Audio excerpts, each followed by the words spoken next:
Hello बच्चों, चलिए प्रश्न को पढ़ते हैं। गलत कथन को चिन्हित करें। आपको जो कथन है वो विकल्पों के रूप में दिए हुए हैं। विकल्प ए है, कॉपर को परावर्तनी भट्टी में प्रगलन द्वारा निष्कर्षित किया जाता है। विकल्प बी है, जिंक को एल्यूमीनियम के साथ ऑक्साइड के अपचयन द्वारा निष्कर्षित किया जाता है। विकल्प सी है, एल्यूमीनियम को इसके ऑक्साइड के विद्युत अपघटन द्वारा निष्कर्षित किया जाता है। और विकल्प डी है, आयरन को बात्या भट्टी में इसके ऑक्साइड के अपचयन द्वारा निष्कर्षित किया जाता है। तो आइए बच्चों, सर्वप्रथम मुख्य अवधारणा की चर्चा करते हुए हम इस प्रश्न पर विस्तार पूर्वक चर्चा करते हैं और इसको विस्तार पूर्वक समझते हुए सही विकल्प का चुनाव करते हैं। तो सामान्य रूप से हम जो है इन विकल्पों के बारे में एक एक कर चर्चा करेंगे। इनकी मुख्य अवधारणाओं को समझते हुए इस प्रश्न में गलत कथन को चुनते हुए सही उत्तर तक पहुंचते हैं। तो सर्वप्रथम बात करें हम विकल्प ए की, तो कॉपर को परावर्तनी भट्टी में प्रगलन द्वारा निष्कर्षित किया जाता है। ये बात बिल्कुल सत्य है। अर्थात जो कॉपर है जिसे हम Cu द्वारा प्रदर्शित किए जाते हैं, इसको परावर्तनी भट्टी में डालकर जो है प्रगलन की प्रक्रिया द्वारा हम प्राप्त करते हैं। तो ये बात जो है बिल्कुल सत्य है या सही है। यदि हम यही बात करें, जो कथन सी हमें दिया हुआ है, इसमें क्या दिया हुआ है कि एल्यूमीनियम को इसके ऑक्साइड के विद्युत अपघटन द्वारा निष्कर्षित किया जाता है। तो ये जो बात है जो विकल्प सी में दी हुई है बिल्कुल सत्य है, क्योंकि जो एल्यूमीनियम के ऑक्साइड होते हैं, जैसा कि उदाहरण के बारे में हम बात करें Al2O3, इसको जो है हम विद्युत अपघटन प्रक्रिया द्वारा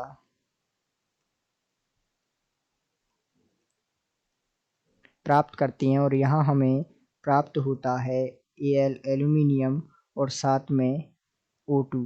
यदि हम इसको संतुलित करें तो यहाँ 3, यहाँ 4 और यहाँ 2 लगा देते हैं। तो इस प्रकार जो है ये जो विकल्प सी हमें दिया हुआ है कि एल्यूमीनियम को इसके ऑक्साइड के विद्युत अपघटन द्वारा निष्कर्षित किया जाता है, और हमने देखा यहाँ हमने एल्यूमीनियम को इसके ऑक्साइड द्वारा विद्युत अपघटन की प्रक्रिया द्वारा निष्कर्षित किया, तो ये जो बात है बिल्कुल सत्य हो जाएगी। अब बात करते हैं हम विकल्प डी की। तो ध्यान दीजिएगा, विकल्प डी में हमें दिया हुआ है आयरन को बात्या भट्टी के इसके ऑक्साइड के द्वारा अपचयन द्वारा निष्कर्षित किया जाता है। तो ये भी सत्य है। अर्थात ये कथन भी आयरन के संदर्भ में या इसके निष्कर्षण के संदर्भ में सत्य होता है। मुख्य रूप से अर्थात ए, सी और डी तीनों कथन सत्य है। लेकिन हम बात करें विकल्प बी में दिए हुए कथन की, तो विकल्प बी में जो कथन है कि जिंक को एल्यूमीनियम के साथ ऑक्साइड के अपचयन द्वारा निष्कर्षित किया जाता है, ये जो कथन है यहाँ गलत है। इसको हम चिन्हित कर देंगे। क्यों गलत है? क्योंकि जिंक जो होता है इसको हम जो है कॉक के साथ ऑक्साइड के अपचयन द्वारा निष्कर्षित करते हैं। अर्थात जिंक को कॉक के साथ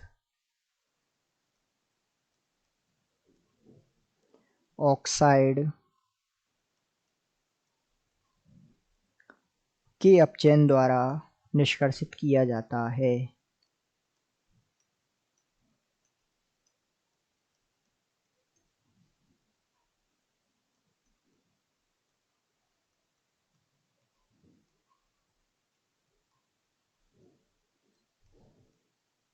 इस बात को और हम विस्तार से समझे तो इसकी अभिक्रिया हम देख लेते हैं कि किस प्रकार से प्राप्त किया जाता है। तो जिंक ऑक्साइड, इसको जो है कॉक कार्बन से इसकी अभिक्रिया कराते हैं और यहाँ हम प्राप्त करते हैं जिंक प्लस CO। तो इस प्रकार इसे हम प्राप्त कर सकते हैं। जबकि विकल्प बी में दिया हुआ है कि एल्यूमिनियम के ऑक्साइड के साथ, तो ये बात तो पूरी तरह से गलत हमने साबित कर दी है। तो इस आधार पर हमने गलत कथन का चुनाव किया, जो कि विकल्प बी में दिया हुआ कथन बिल्कुल गलत है। अर्थात हम कह सकते हैं कि दिए गए प्रश्न का सही उत्तर विकल्प बी है। आशा करते हैं आपको समझ आया होगा। धन्यवाद।